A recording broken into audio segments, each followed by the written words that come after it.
De l'ouest de l'Allemagne au littoral roumain, le Danube roule ses flots puissants sur près de 3000 km. Non loin de son embouchure, le fleuve change de physionomie et façonne un paysage atypique.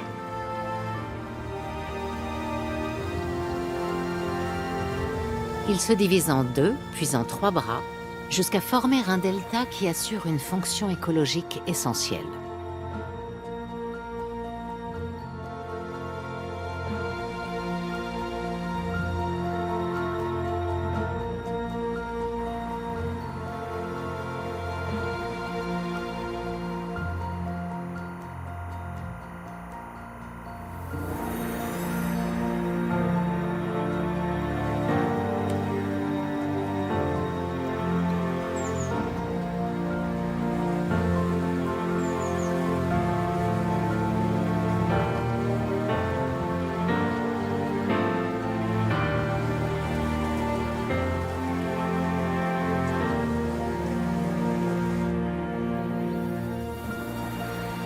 Le delta du Danube est le plus étendu en Europe après celui de la Volga. Il constitue une immense réserve de biosphère de 5800 km², soit la superficie de l'Oise ou de la Corrèze. À l'approche de la mer Noire, où se jette le fleuve, ses eaux forment un riche maillage de lacs et de canaux, traversant des bancs de sable, des forêts de mangroves et des îlots de roseaux.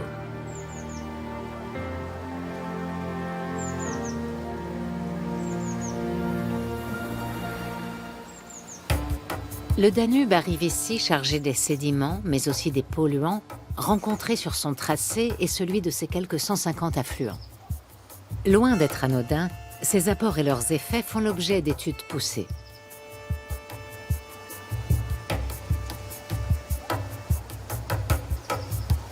Jenő Szabó est plongeur professionnel. Dans les années 1990, il explorait déjà les eaux du delta avec le commandant Cousteau. Aujourd'hui, il n'a rien perdu de son intérêt pour cet univers aquatique hors norme.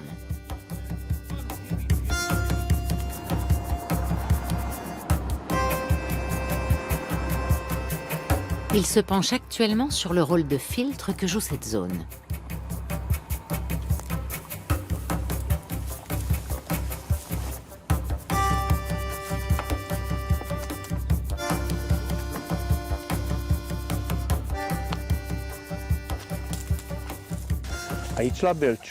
C'est ici, à Belciug, qu'on trouve le seul lac de 6 à 7 mètres de profondeur du delta. Autrefois, il était rattaché au quatrième bras du Danube. Il en est maintenant coupé. À une époque, il était ouvert, mais aujourd'hui, c'est le plus isolé de tous les lacs. Les chenaux qui le reliaient au Danube se sont partiellement ou totalement fermés. La grande question pour nous, c'est de comprendre ce qui fait de lui un lac exceptionnel.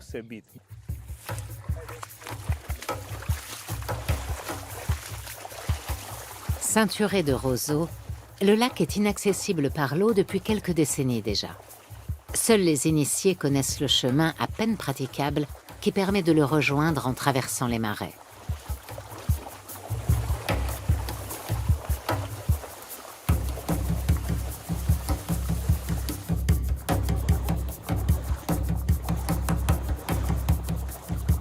Au printemps, la consoude officinale s'épanouit ici. Comme le suggère son nom, elle est connue de longue date pour ses vertus médicinales. Avec sa floraison d'un jaune éclatant, l'euphorbe des marais attire quant à lui les coléoptères, mouches et autres insectes.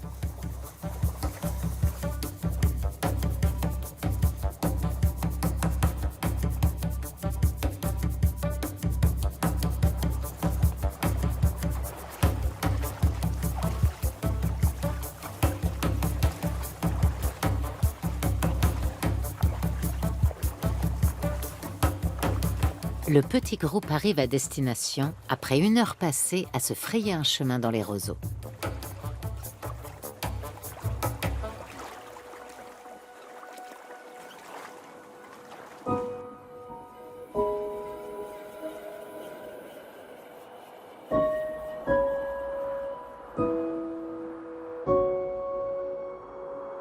Le lac Belciug constitue une zone protégée d'un bon kilomètre carré, où seules les activités scientifiques sont autorisées.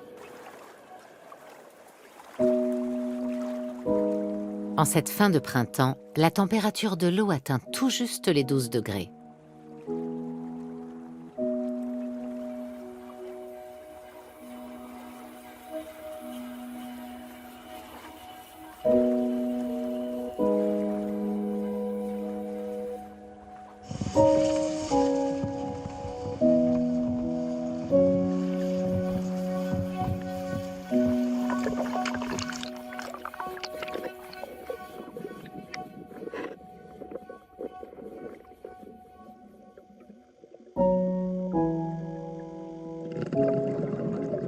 Premier constat, la visibilité est remarquable au fond du lac.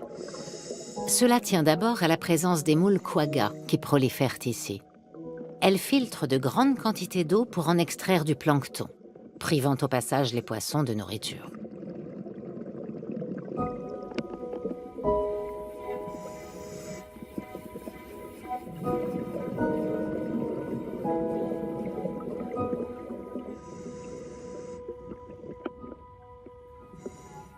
De plus, la situation isolée du lac limite l'afflux de sédiments. La présence de matière en suspension susceptible de troubler ces eaux est donc négligeable ici.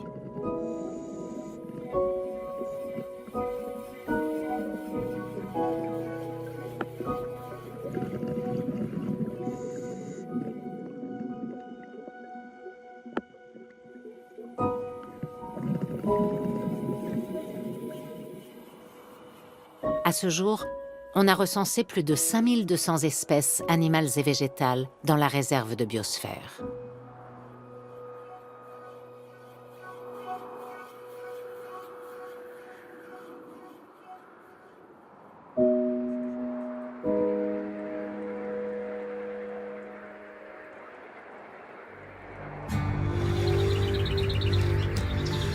Cette richesse tient à la variété des milieux aquatiques et terrestres apparus au fil des millénaires grâce aux cours d'eau. La région est marquée par la rencontre entre les forêts d'altitude, typiques d'Europe centrale, et la végétation méditerranéenne.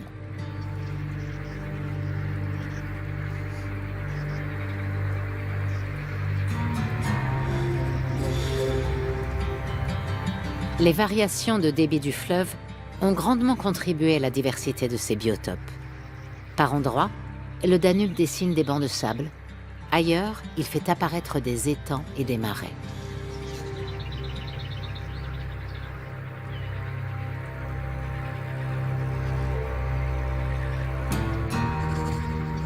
Au printemps, la nature est en pleine effervescence.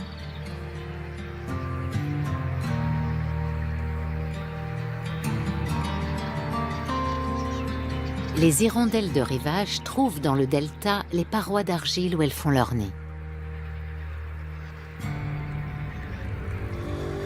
Outre les roselières, les îlots flottants, les bras morts et les lacs, le fleuve a aussi fait naître des forêts alluviales et des biotopes secs.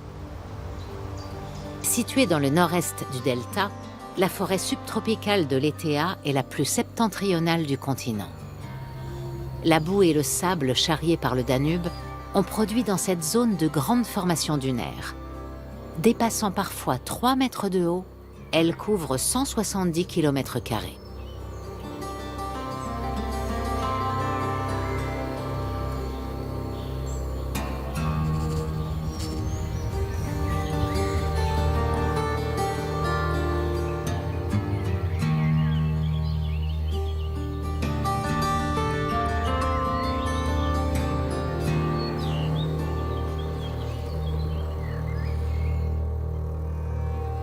On trouve ici la plus vaste colonie de chevaux sauvages en Europe. Ils sont au moins 2200 dans le delta du Danube, dont 900 dans la forêt de l'Étéa, protégée au titre du patrimoine mondial de l'UNESCO. Leur présence empêche la steppe de s'embroussailler.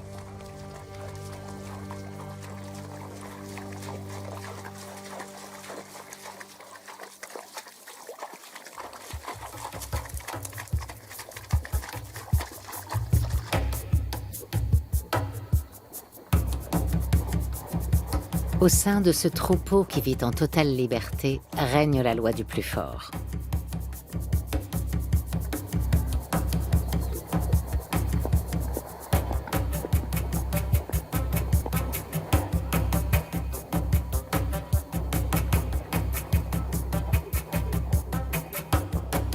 L'ONG Quatre Pattes suit de près la répartition de cette population, tout en la protégeant contre les braconniers.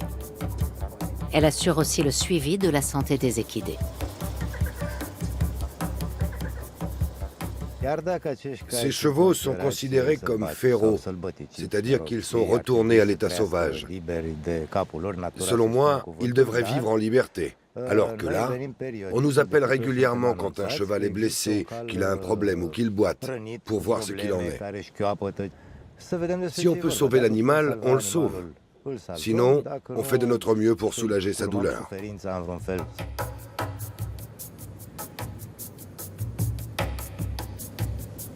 S'agit-il vraiment de chevaux sauvages ou d'animaux domestiques retournés à l'état de nature? Ce point fait encore débat. Ils sont ici depuis la première migration tatare au XIIIe siècle. Les Tatars sont venus de Mongolie, ils sont passés par ici sur leur route vers l'ouest. Ils se déplaçaient exclusivement à cheval, et ceux qu'ils ont laissés derrière eux ont trouvé ici un milieu favorable, et ils s'y sont multipliés. Et voilà la population qu'on a quelques siècles après. Leur nombre a fluctué. Évidemment, même après les années 1990, à la suite du démantèlement des coopératives agricoles de production, des chevaux ont été abandonnés ici. Les nouveaux se sont mélangés aux anciens et se sont reproduits.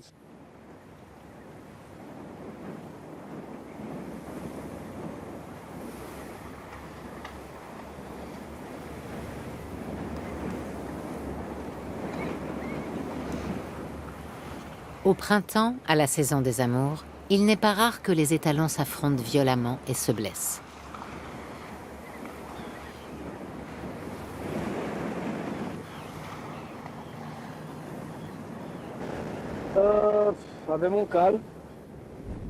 On a un cheval qui boite beaucoup de la patte arrière droite.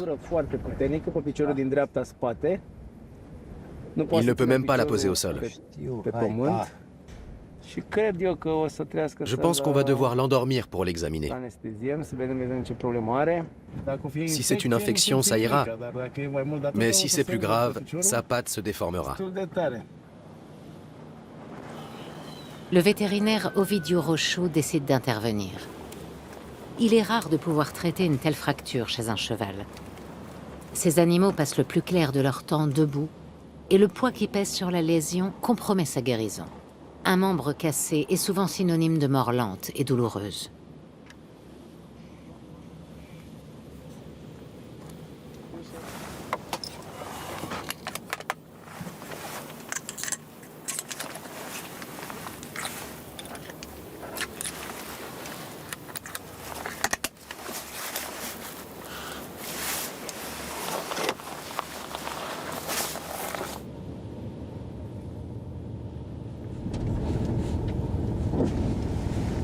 On va l'approcher par derrière. Le vent sera en notre faveur.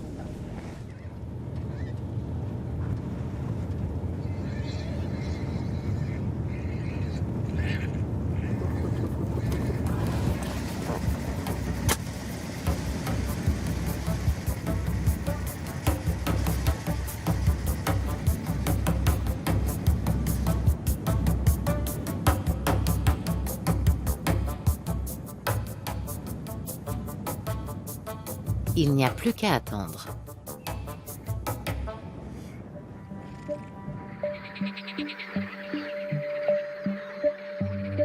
Les différents habitats du delta offrent des conditions optimales à plus de 4000 espèces d'animaux, dont 3500 d'invertébrés, araignées, insectes, crustacés ou vers.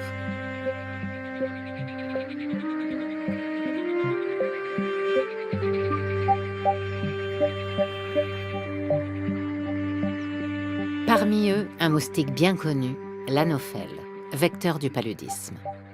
Les progrès de la médecine ont permis l'éradication de la maladie dans la région. L'animal emblématique du delta est le pélican blanc. Ils sont plus de 7000 spécimens à peupler l'embouchure du Danube, complétés par quelques 700 pélicans frisés. La plus importante colonie d'Europe. Les 2/3 environ des 325 espèces d'oiseaux du delta nichent ici. Les autres sont des migrateurs de passage. Cette abondante faune aviaire attire des ornithologues du monde entier. L'implantation humaine dans ce paysage semi-aquatique remonte à plusieurs milliers d'années. Les eaux poissonneuses assuraient de la nourriture en abondance au milieu de ce dédale protecteur de lacs et de cours d'eau.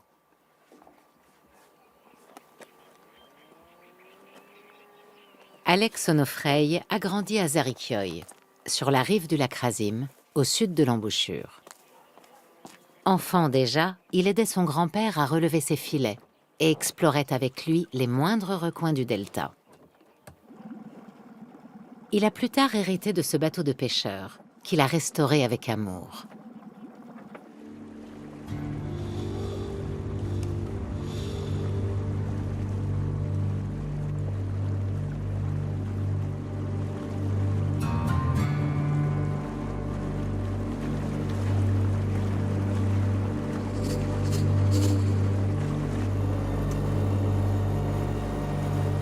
À l'heure où la plupart des jeunes désertent la région, Alex en voit avant tout la richesse. L'eau est clairement la source de la vie.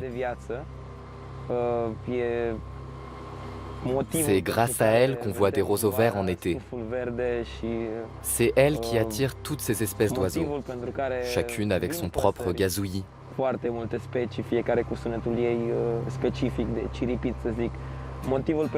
C'est la raison pour laquelle nous existons dans cette région. C'est pourquoi mon grand-père est pêcheur, c'est pourquoi nous sommes dans une barque, et ainsi de suite. C'est donc l'eau qui a donné vie au delta.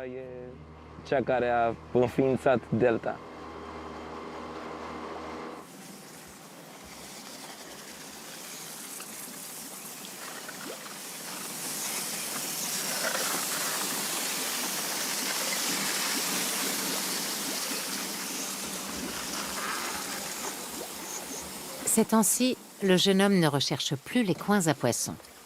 Le lac Razim recèle à ses yeux d'autres trésors.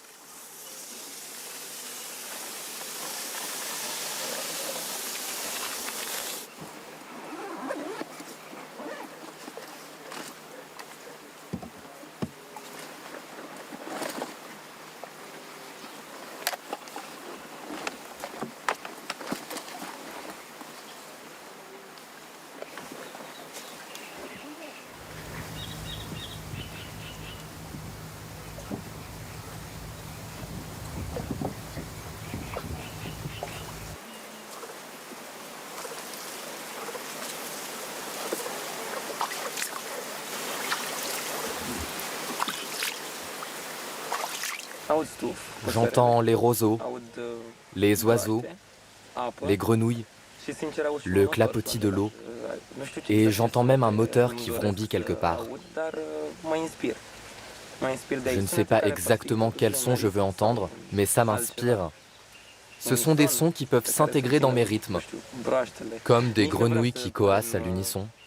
Je ne veux pas faire trop avant-gardiste, mais on peut intégrer quelques éléments.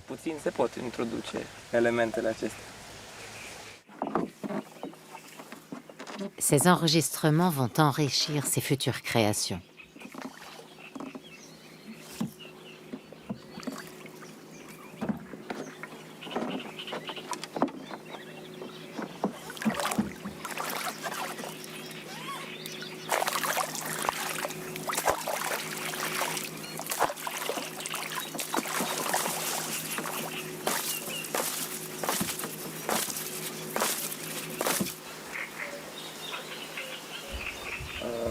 À la base, je suis musicien.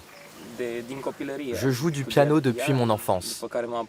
Plus tard, je me suis mis à l'harmonica, un instrument typique de la région.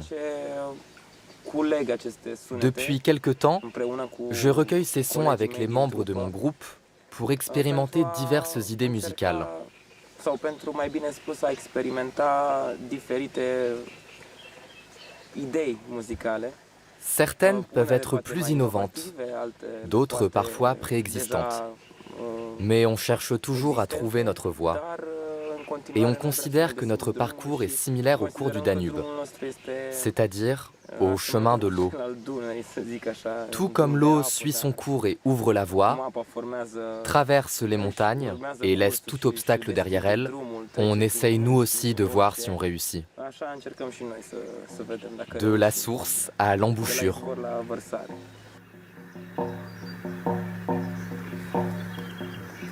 Alex espère transmettre aux jeunes qui écoutent sa musique tout l'amour qu'il porte à sa terre natale, aux couleurs et aux sons de l'eau, du vent et des vagues.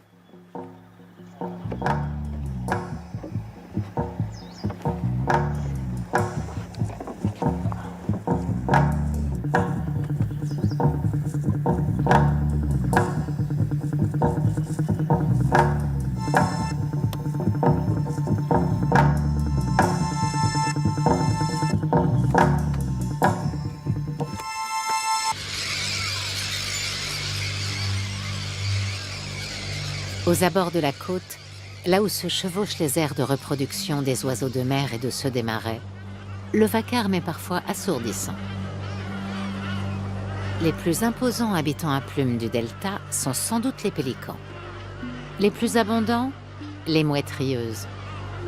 Enfin, les cormorans sont les champions de l'énergie déployée à la pêche.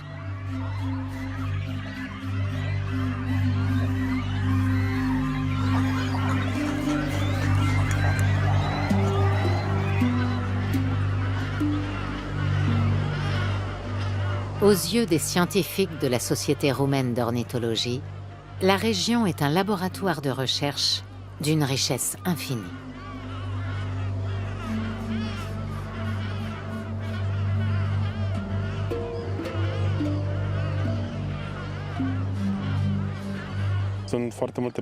Il y a beaucoup d'oiseaux dans le delta du Danube, car c'est une très grande zone humide, avec de vastes roselières. Nous détenons presque le record mondial de la plus grande surface recouverte de roseaux. Ils offrent une source de nourriture abondante et des endroits où les oiseaux peuvent se reposer, car c'est une région où la densité de population humaine est très faible et où ils sont sûrs qu'ils ne seront pas dérangés.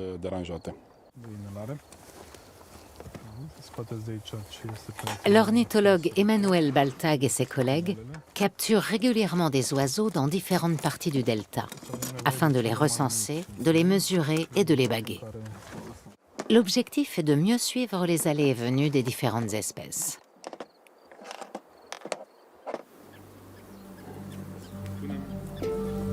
Pour ce faire, l'équipe installe de grands filets qui se fondent dans le paysage, à proximité de la végétation et des cours d'eau.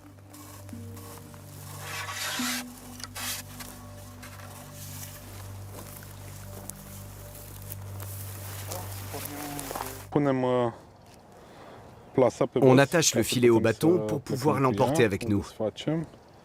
On le déploie. On garde toujours la corde blanche en bas.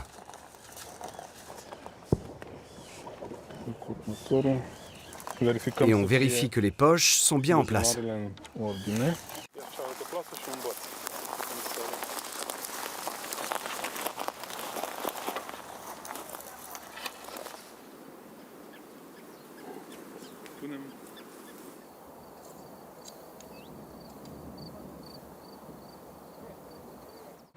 On place le filet entre les arbustes de sorte que les oiseaux ne le voient pas. En volant d'un arbuste à l'autre, ils se retrouvent piégés, ils tombent dans ses poches et ne peuvent plus s'envoler. Le filet est constitué d'un matériau légèrement élastique qui leur laisse la possibilité de gesticuler sans se blesser ou s'écorcher. C'est un fil spécialement conçu pour les filets ornithologiques. Lorsque l'oiseau touche le filet, il va tirer sur la poche d'un côté ou de l'autre du fil de guidage, ce qui fait qu'il reste emmêlé sans pouvoir se dépêtrer. Et dès qu'il comprend qu'il ne peut rien faire, il s'immobilise et on vient le récupérer. Les filets sont contrôlés toutes les heures. Aucun de leurs petits prisonniers ne doit rester piégé trop longtemps.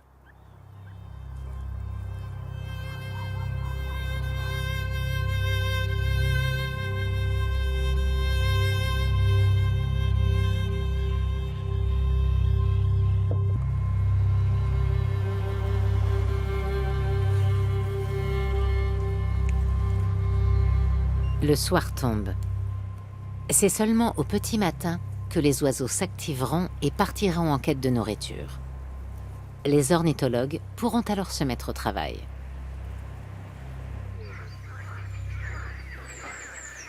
Periprava, village de la pointe nord-est du delta. Il fait encore nuit à l'heure où les pêcheurs préparent leur matériel. Voilà des siècles que la population locale vit de la pêche. Mais les fluctuations de l'écosystème ont bouleversé cette activité. Elle est désormais interdite en avril et en mai pour la plupart des espèces. Pendant cette période, les pêcheurs doivent en outre se cantonner aux bras principaux du fleuve. Les prises se limitent à quelques rares aloses de la mer Noire, des cousins des harengs qui remontent le courant pour gagner leur frayère.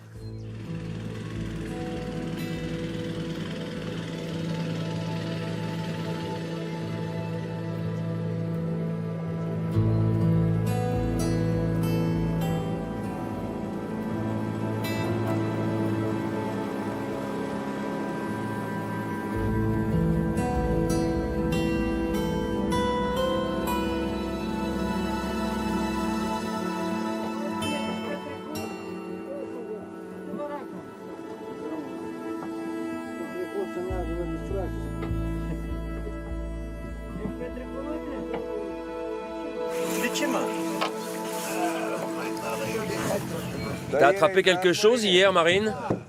Oui. 3 le midi, 3 l'après-midi et 1 le soir. 3? Et moi aussi, j'ai eu 3 à l'école. T'étais pas sérieux? T'aurais pu t'appliquer. Ah ouais? Il n'y a plus de poissons. L'un en a pêché 3, l'autre 7. Il y en a moins. C'est comme ça. Certaines années, à la même heure, il n'y avait plus aucun hareng. D'autres années, à la même heure, on pouvait attraper 300 harengs. C'est différent d'une année à l'autre. C'est jamais pareil. Ça change même du jour au lendemain. Pas besoin d'années pour ça.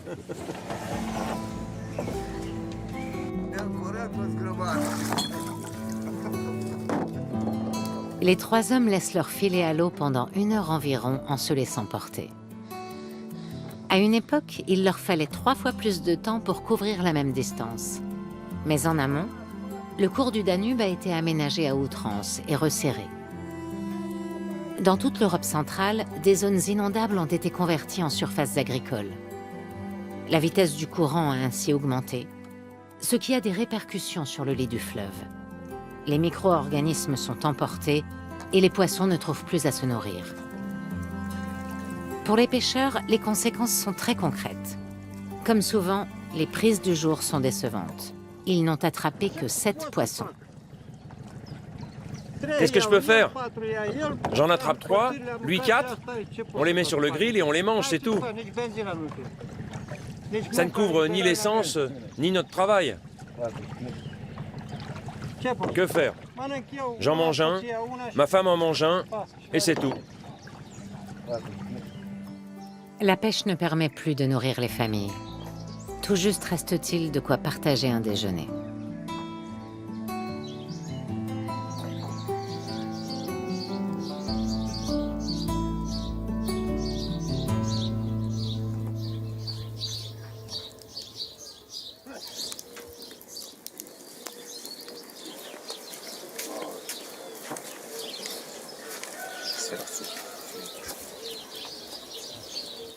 C'était autre chose avant, quand le niveau de l'eau était haut et qu'elle allait jusqu'à la digue. L'Allemagne, c'est de là que part le Danube. De la forêt noire, non? Il y a combien de barrages jusqu'ici? Et chacun les retient. Et si en plus il y a une sécheresse? De moins en moins d'eau, c'est aussi des milieux de vie plus restreints pour les poissons. Moins de nourriture pour les oiseaux. Une diversité en berne et un delta atrophié. Le plus important, c'est d'être au diapason avec la nature. Elle nous offre de tout, où qu'on regarde. Mais c'est du travail. L'eau reste néanmoins une précieuse composante de leur vie. C'est une bénédiction. Elle nous nourrit et assure l'humidité dans nos potagers. Que le niveau descende ou qu'il monte, ça n'a pas d'importance. On a appris à s'adapter. Si on n'a pas de sous, on prend une canne à pêche et il y aura toujours un poisson à attraper. On le cuisine avec du sel et on le mange. On ne meurt pas de faim. L'oignon et l'ail résistent à l'hiver et ils continuent de pousser. Celui-ci, par exemple, date de l'an dernier. On le laisse pousser et on cueille seulement ce dont on a besoin. On laisse le reste dans la terre. Avec le premier hareng, le premier bulbe d'ail apparaît. Tout est étroitement lié.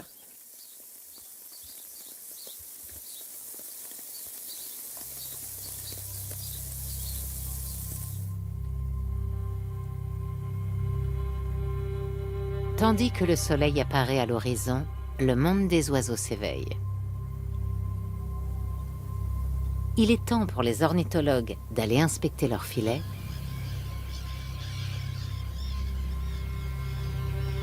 et pour ce petit amphibien, de se cacher dans le sable.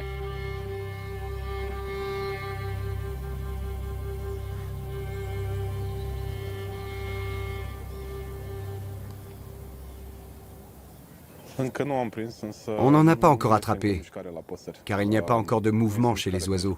Il n'y a pas de mouvement parce que c'est encore très humide. On peut également évaluer le taux d'humidité par la mousse qui se trouve sous nos pieds.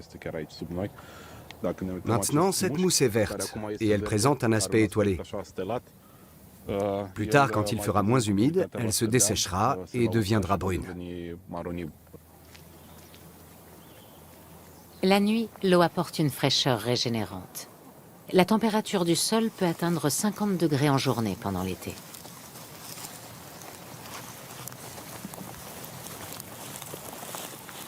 Un pouillot siffleur s'est pris dans le filet. C'est une petite femelle de 8 grammes qui a déjà parcouru 3500 km depuis le sud du Sahara.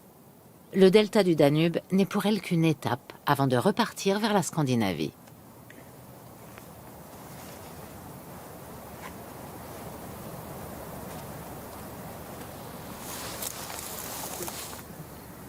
Même pour ces professionnels aguerris, il est émouvant de tenir entre les mains ces créatures à la fois frêles et endurantes. J'ai fini par m'y faire, mais j'étais nerveuse au début.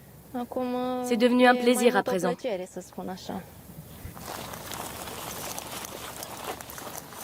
Un oiseau plus rare s'est aussi emmêlé dans le filet.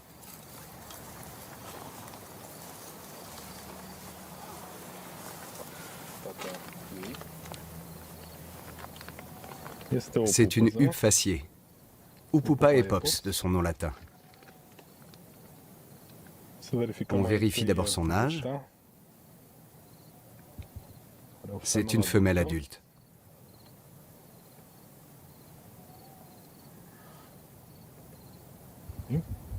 On va prendre ses dimensions. On a 136, 95, 21,28 et 6,64. Le code de bague est P129501. Les espèces migratrices doivent pouvoir se ravitailler dans le delta. Il en va de leur survie. Ces oiseaux ont une particularité adaptative. Lorsqu'ils ne peuvent plus puiser dans la masse graisseuse de leur corps pour trouver de l'énergie, leur organisme se rabat sur leurs muscles. S'ils n'ont pas de site de repos comme le delta du Danube où s'arrêter pour se nourrir, ils volent jusqu'à épuisement et meurent en cours de route sans avoir atteint leur lieu de nidification. Maintenant, elle peut voler. Et voilà comment une huppe faciée se retrouve enrôlée au service de la science.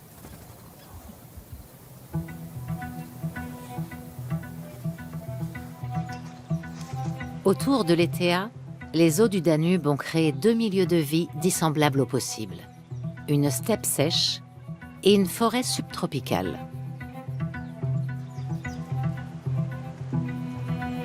Les chevaux sont arrivés dans la région avec le peuplement humain. C'est aujourd'hui une responsabilité à assumer.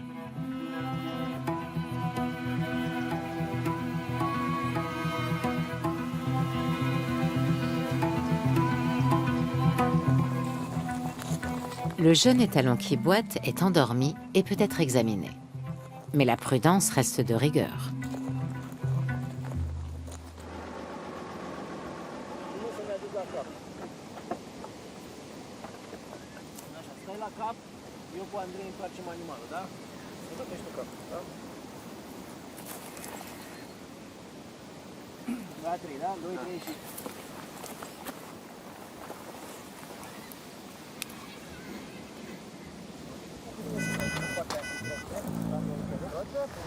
L'effet du sédatif se dissipe au bout d'une heure.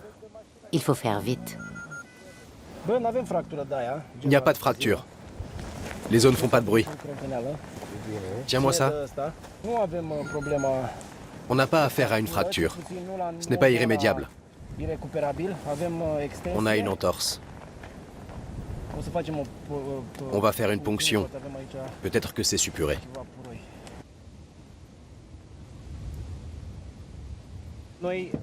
On l'aide à se rétablir. Le fait qu'on ait retiré une grande partie de l'infection et du pus l'aidera à se rétablir plus rapidement. Mais ça ne signifie pas forcément qu'il se lèvera et pourra marcher normalement tout de suite.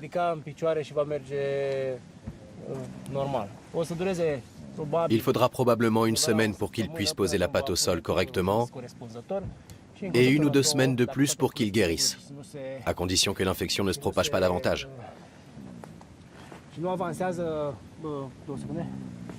Je pense que d'ici 2 semaines, il n'aura plus de problème.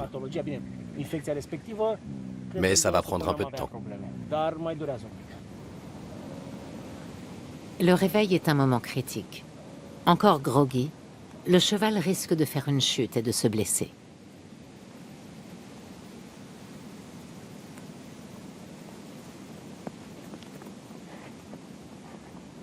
Le vétérinaire est là pour veiller au grain.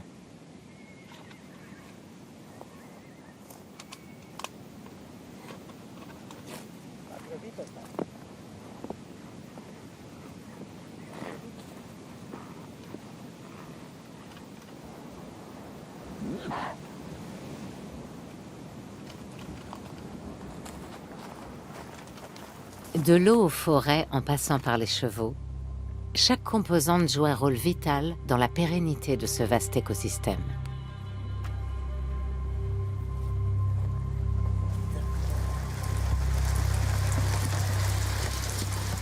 Ce grand tout a une mission à l'échelle du delta. Purifier environ 7,5 millions de litres d'eau à la seconde qui se déversent ensuite dans la mer.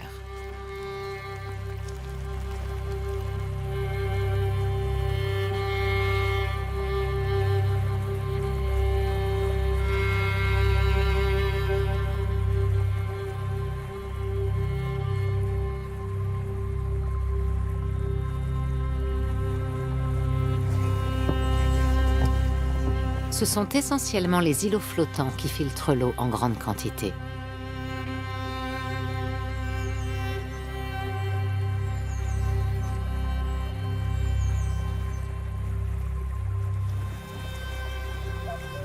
Iéneu étudie ces biotopes depuis de longues années.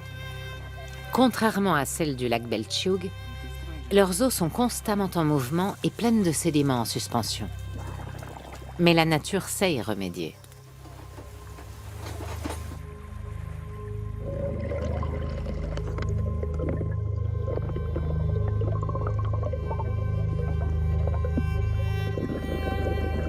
Des fragments végétaux issus des rives viennent s'amalgamer, ce qui permet le développement de nouvelles plantes qui plongent leurs racines dans l'eau. Chaque îlot flottant joue le rôle d'une station d'épuration miniature.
On peut en prendre de gros morceaux pour étudier toute la composition bactérienne.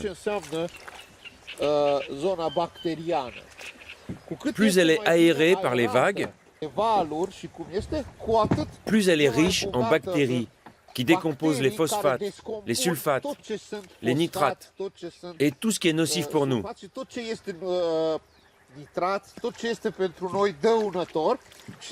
En réalité, c'est le rein du delta. C'est là que tout se passe. La nature possède d'incroyables capacités d'autorégénération, dont nous avons tout à apprendre.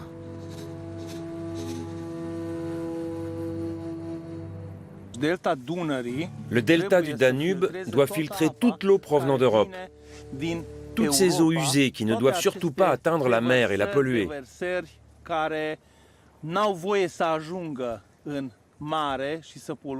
Et la nature a remédié à ce problème, ici, dans le delta du Danube. Ce sont ces étendues de roseaux où l'on se trouve actuellement. On ne veut pas réinventer la roue. On veut imiter ce que la nature a mis des millions d'années à développer. On veut essayer de le copier et de l'adapter à nos besoins, en créant des îlots de roseaux artificiels que nous pourrions utiliser à d'autres endroits.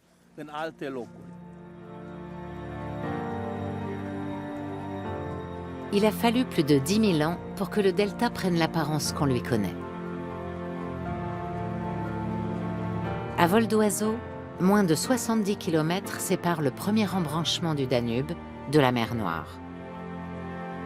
Pourtant, l'eau parcourt des centaines de kilomètres à travers un réseau aquatique aux fines ramifications.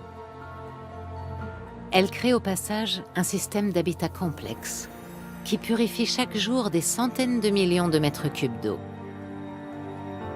Ainsi clarifié et filtré, le Danube peut se déverser dans la mer Noire. Un vrai miracle de la nature.